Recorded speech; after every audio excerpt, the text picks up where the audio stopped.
बेरोजगारी की समस्या पर केंद्र सरकार की चुप्पी, हिंदू मुसलमान जाति धर्म पर हो रहा शोर। बेरोजगारी बढ़ी, कश्मीर भी अशांत, विश्व का मार्गदर्शन करने वाले पीएम मोदी मौन। नुपुर शर्मा के बड़बोले बयान और ज्ञानवापी पर क्यों दिया जा रहा इतना जोर। भारत में बेरोजगारी की समस्या पर भयानक चुप्पी है, पिन ड्रॉप साइलेंस, कहीं कोई आवाज नहीं। देश का युवा तनाव में है, उसके सपने बिखर रहे हैं, इसकी चिंता किसी को नहीं है। युवा बेरोजगार होकर परिवार और राष्ट्र पर स्वयं को बोझ समझ रहा है। उसके दर्द की एक ही दवा है, नौकरी। बस इस बात पर किसी राजनेता की आवाज नहीं निकलती है। कहने को केंद्र सरकार के पास 3 दर्जन से अधिक मंत्री हैं, लेकिन प्रधानमंत्री की बेरोजगार योजना पर एक शब्द कभी नहीं निकलते। उनको भी पता है कि बोलेंगे तो कुर्सी ही जाएगी, साथ ही अगला चुनाव भी खतरे में पड़ जाएगा। लेकिन क्या इन मंत्रियों की राष्ट्र और देश के युवाओं के प्रति कोई जिम्मेदारी नहीं है? हालत ये है कि देश भर का युवा सुबह से लेकर रात तक ट्विटर पर नौकरी के लिए अपनी बात को ट्रेंड करा रहा है। कुछ उत्साही युवा सड़कों पर भी है, उनके खिलाफ सरकार दमन की कार्रवाई कर रही है। कुछ दिन पहले शिवसेना ने अपने मुखपत्र सामना में देश की बेरोजगारी, कश्मीर समस्या और ज्ञानवापी मस्जिद जैसे मुद्दों को लेकर बीजेपी पर निशाना साधा है। शिवसेना ने लिखा है कि देश में बेरोजगारी का आंकड़ा बढ़ता ही जा रहा है, पंजाब और कश्मीर अशांत हो गया है और राजनीति अलग ही दिशा में भटक रही है। देश की नई पीढ़ी जिस दिशा में जा रही है, ऐसे समय पर विश्व का मार्गदर्शन करने वाले प्रधानमंत्री नरेंद्र मोदी मौन है। इसका आश्चर्य है, सामना ने यह भी लिखा है कि हिंदू और मुसलमान की परवाह किए बिना कश्मीर घाटी में आतंकवादियों का खूनी खेल जारी है। जो लोग देश की तरह हैं और देश की तरफ हैं, उन्हें खत्म करना आतंकियों की नीति है। घाटी में पिछले 2 महीनों में 12 मुस्लिम पुलिस अधिकारी मारे गए हैं। बीजेपी को केवल एक समुदाय, एक धर्म का ही बलिदान दिखाई देता है। ये राष्ट्रीय एकता का लक्षण नहीं है।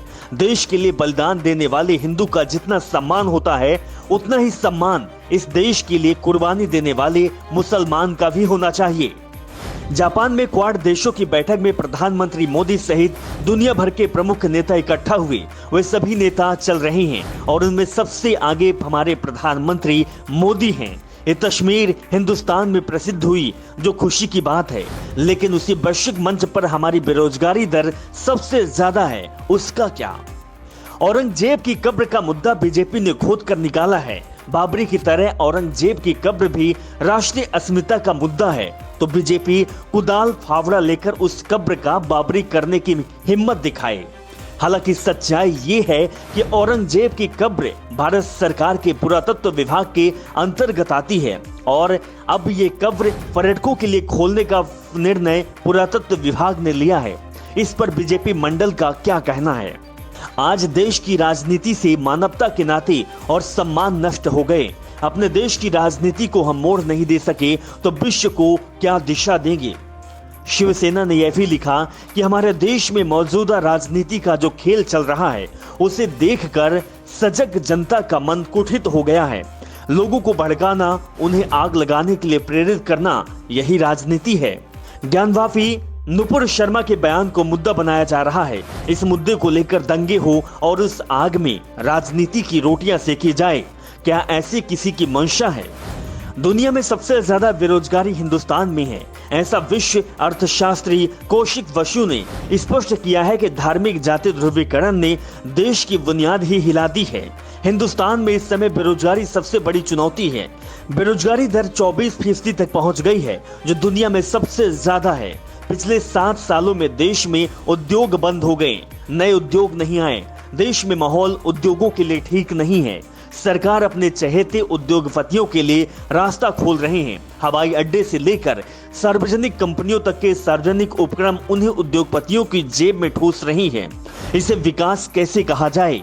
इससे बेरोजगारी कैसे कम होगी? दुनिया में सबसे अधिक बेरोजगारी दर वाले देश का नेतृत्व प्रधानमंत्री मोदी करते हैं और उस नाते वे अंतर्राष्ट्रीय मंच पर घूमते हैं तो आश्चर्य भी होता है। ब्यूरो रिपोर्ट, राष्ट्रपति न्यूज।